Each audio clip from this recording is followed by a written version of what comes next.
So now we're going to see Drexel Hill and Flying Mohawk working in company together. How uncommon is this for horses like this to work with each other? Yeah, I mean, horses of this caliber, you don't see it very often. I don't think I've ever seen a Derby and an Oaks horse work together. We saw Tistastic and Publisher for the Asmussen Barn work together last week. Well, they work together all the time. Yeah. They're practically besties. Yeah, too. But to see an Oaks and a Derby horse work together is kind of unique. I'm excited to see this. Yeah.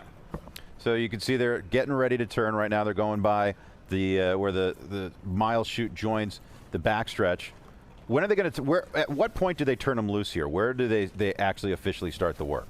Well, it depends. If they're going from a true 5/8, they'll drop down on the route about a 16th before and then get a running start into the 5/8 pole. Some people work from the half-mile pole past the wire. Baffert does that a lot. But here we got the Flying Mohawk on the inside, and you can see the exercise riders got their walkie-talkies in the back pocket, so there's communication between Whip Beckman.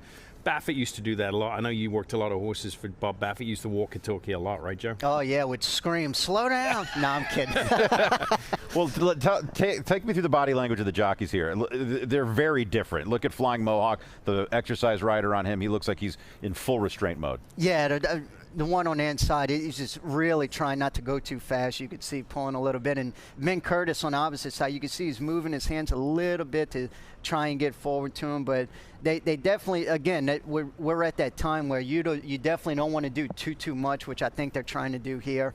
But again, this is probably ideal. They just want to finish together and really not do too much, but do just enough. Yeah, if Flying Mohawk had a mohawk, he'd be poking the exercise rider's eyes out right now. It looks like they're almost headbutting each other. But this looks like a fairly slow and easy drill, Simon. Yeah, it is. I mean, I guarantee the instructions are not for anyone to beat anyone here. Just finish heads up together. But you know, the thing I'll take away from this work, obviously the filly's going pretty good, is that, you know, you look at Flying Mohawk's past performances, turf, synthetic, doesn't show a whole lot of speed. Seems to be getting over the dirt perfectly well there. But I would preface this, a lot of turf horses do work well on the dirt. It's a whole different ball game when you get them off the bridle going at race pace and then you ask them to quicken. That's when the million-dollar question comes along, right, Joe? That's so true. And even to your point, a lot of turf horses love to slop, too. Yeah, so exactly. This track this morning has a lot of moisture in it. So to your point, he probably likes that as well.